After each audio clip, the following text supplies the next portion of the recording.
Cartas de Cristo, Carta 6, parte 7. As origens da crença em uma superdivindade individual. Começaremos com uma descrição das origens da crença em Deus, um nome que tem significado muitas coisas diferentes para a humanidade. Esta crença começou quando os antigos hebreus caminharam pelos desertos e se perguntaram sobre as origens da criação. Imaginaram que de alguma maneira a fonte da criação deveria seguramente ser um super-humano, homem, Deus, invisível e muito superior à Terra e à humanidade. Alguns dos profetas antigos estavam misticamente conscientes de que a fonte da criação estava difusa e presente, de alguma maneira, em toda a criação, e que ela existia também na dimensão eterna. Porém, este misticismo não estava disponível para a mente humana comum. Você deve compreender que, apesar da aparente realidade em sua mente de tal Deus, originária de suas leituras da Bíblia, ninguém jamais vislumbrou tal super-humano, homem-deus, em nenhuma forma, exceto, quem sabe, Moisés, que afirmava tê-lo visto em um arbusto ardente e que disse que ele se descreveu como "Eu sou o que sou".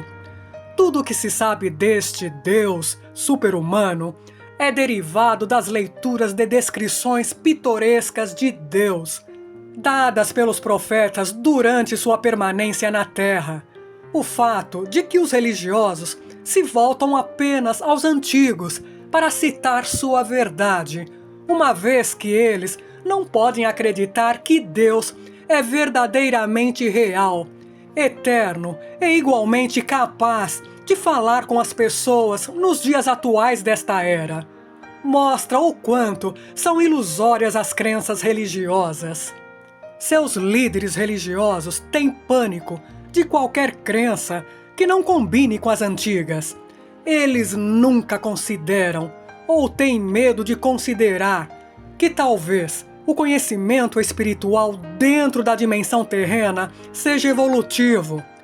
Quero que você veja que um tecido de crenças, uma mescla de realizações e crenças, foi forjada para criar uma rede de segurança mental e emocional, com a qual é possível envolver e prender as mentes e os corações das pessoas.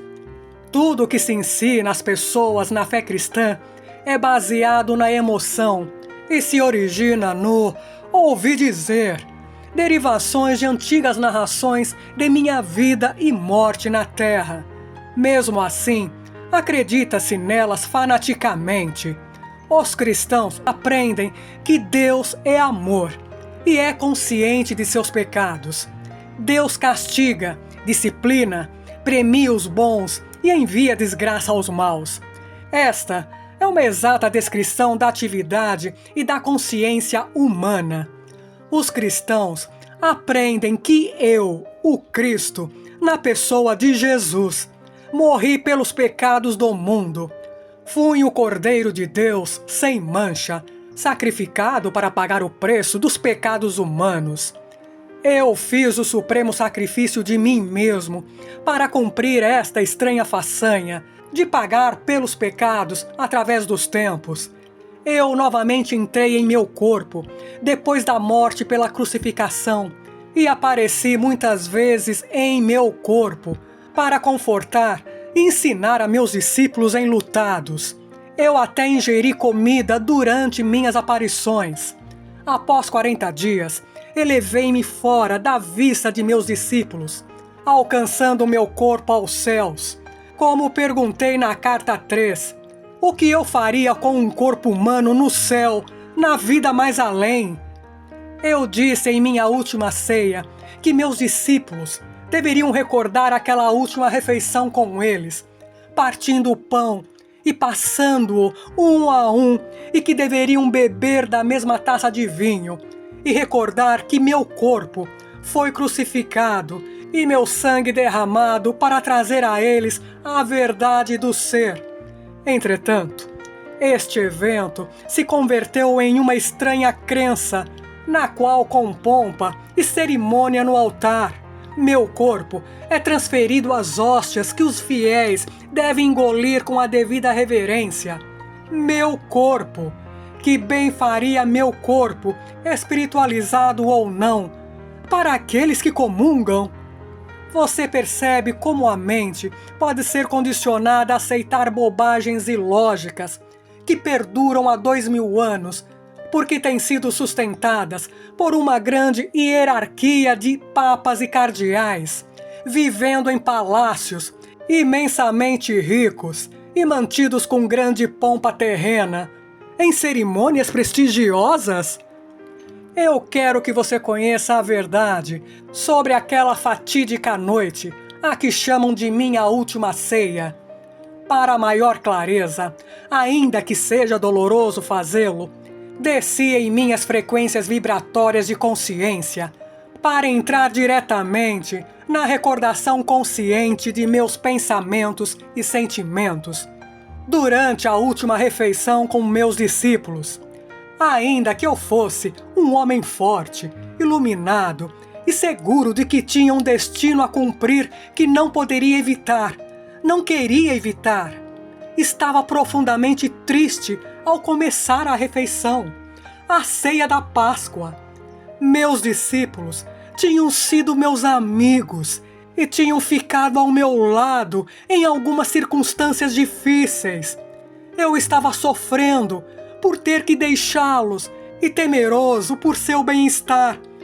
O que aconteceria a eles ao ficarem sozinhos, sem a minha orientação e proteção? Dependiam de mim mais do que percebiam. Recordei meus anos ensinando as pessoas. Senti uma profunda sensação de ironia ao recordar a minha volta do deserto. Estava sujo, descuidado, porém literalmente possuído por uma alegre solicitude para com os meus semelhantes e intensamente entusiasmado, porque poderia colocá-los no bom caminho, introduzir em suas mentes a verdade sobre a existência, mostrar como superar os seus temores, suas doenças, pobreza e miséria. Eu iria conquistar o mundo. Porém, como tinha sido diferente o resultado, logo estaria pendurado em uma cruz. Era verdade, entretanto, que eu tinha alcançado muito êxito. Refleti sobre os momentos de cura e aceitação alegre das pessoas ao Pai amoroso. Eu podia compreender porque o sumo sacerdote e o conselho me odiavam. Ao invés de medo, castigo e sacrifício de animais, eu tinha trazido às pessoas a realidade do Pai Amor, provando isso pela cura de casos terminais. Voltei minha atenção aos meus discípulos, que estavam falando entre si enquanto comiam. Eles permaneciam inconscientes do desafio que me aguardava, minha crucificação. Embora eu os tivesse avisado várias vezes, negaram-se a aceitar minhas palavras como verdade. Pensaram que eu começava a ter medo do sumo sacerdote e se perguntavam por quê. Eu já havia conseguido sair de situações ameaçadoras antes. Como era de costume na Páscoa, falavam das circunstâncias da fuga dos israelitas para o Egito. João, que tinha uma forte imaginação, fazia um relato vivido de Moisés, reunindo os israelitas e dizendo que finalmente iriam deixar o Egito, escapando da escravidão para a liberdade no deserto.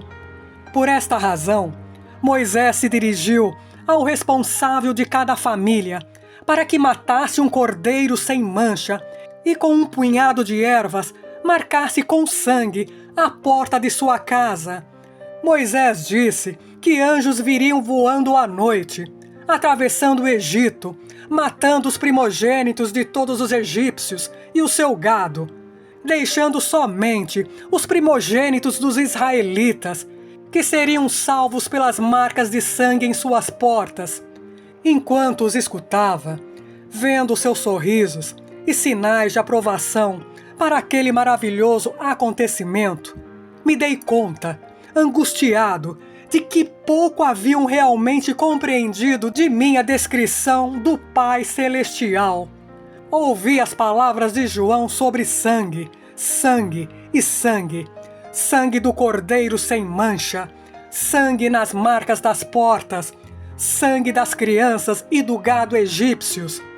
Como sempre, me espantei com séculos de preocupação judia com o sangue e brevemente recordei que Abraão esteve mesmo disposto a matar o seu único filho, com a intenção de oferecê-lo em sacrifício, porque acreditava que Deus tinha dito a ele para fazê-lo. E logo pensei nos sacrifícios diários de animais no templo. Para mim, todo o conceito de fazer correr sangue como forma de pagar pelo pecado era completamente repulsivo. Porém, fiquei calado e não discuti com os homens.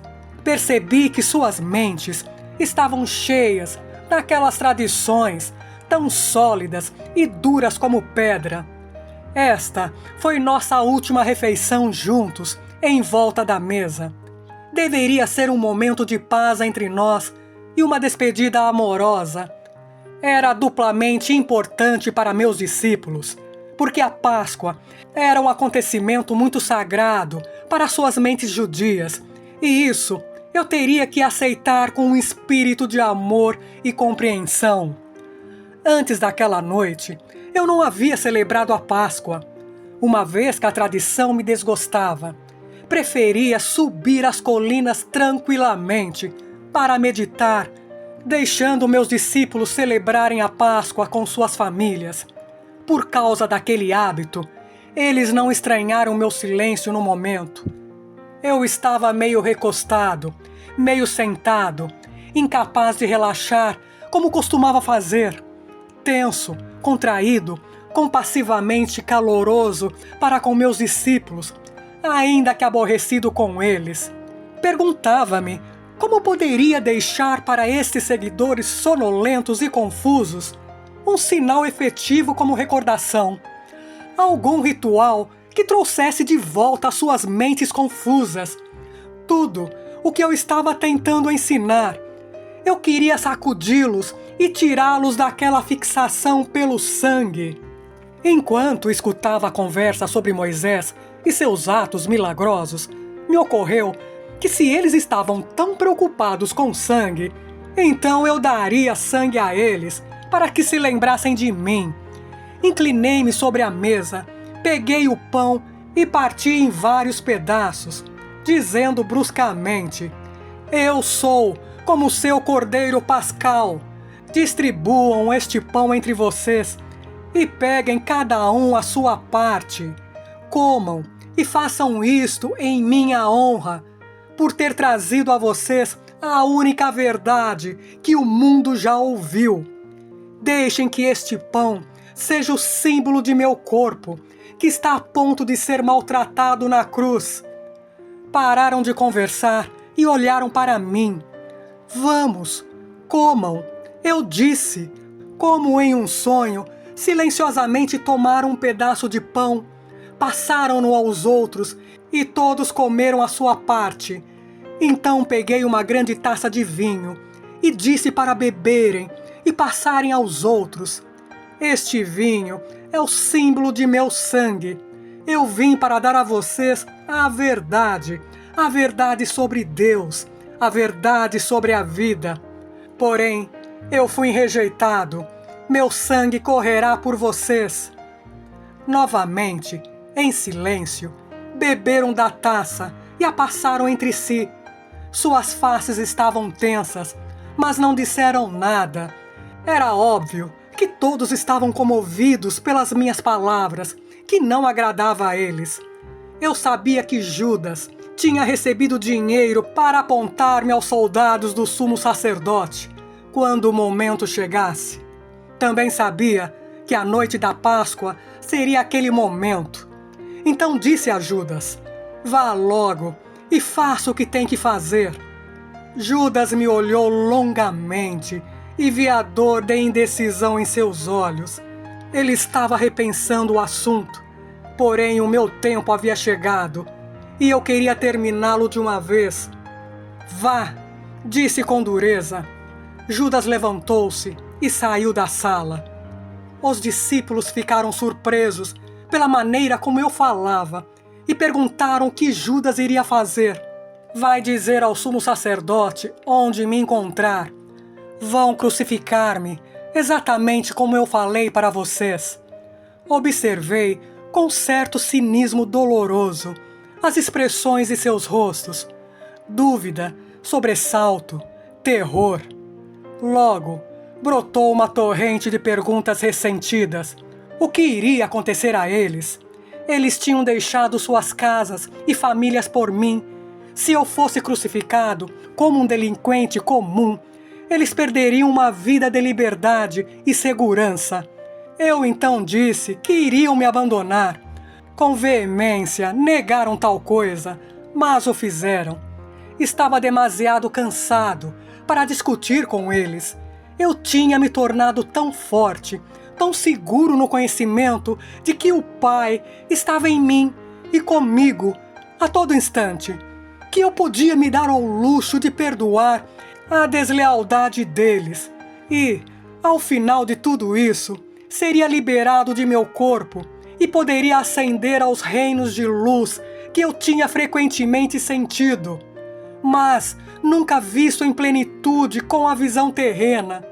Era um pensamento que me trazia profundo consolo e uma feliz sensação de expectativa. Então, sorri para eles e disse: é bom que tenham feito o que pedi, em lembrança de mim e de minha morte que está por vir. Continuem partindo o pão e bebendo vinho juntos, recordando que sempre os amarei e ficarei com vocês em espírito, até que se reúnam comigo aonde vou. Não tenham medo, vocês serão guiados, serão inspirados, serão fortalecidos e falarei claramente com vocês. A minha única advertência é esta: no futuro, muito do que eu tenho ensinado a vocês será esquecido. Muito do que disse será descartado pelo pensamento humano ou distorcido pelos mitos humanos. Logo, houve pânico e um clamor. Como será isso? Sorri e levantei as mãos. Falo do que acontecerá em um futuro distante. Enquanto isso, sejam fiéis a tudo o que ensinei e não duvidem de nada do que eu disse. Chegou então a hora de ir ao Monte das Oliveiras, o lugar onde os soldados do sumo sacerdote iriam me buscar. Meus discípulos queriam ainda me fazer perguntas, porém eu tinha chegado ao fim do meu discurso para os homens. Eu apenas desejava preparar-me, em total silêncio, para a minha aprovação, entrando em espírito, em um estado de segura e consistente sintonia e comunicação com o Pai. Caminhamos para o jardim e me retirei para a minha rocha preferida. Sentei-me protegido do vento e envolvi-me na túnica. Fechei os olhos e, pouco a pouco, senti que entrava em uma grande serenidade de espírito e um poderoso silêncio. Logo, o poder em si desceu, tomando minha mente e meu coração. Preencheu-me com tal amor supremo que eu soube que estava sendo apoiado, sustentado no amor e que poderia manter meu amor por todos, não importando o que me acontecesse. Isso era tudo o que me importava no momento em que minha hora havia chegado.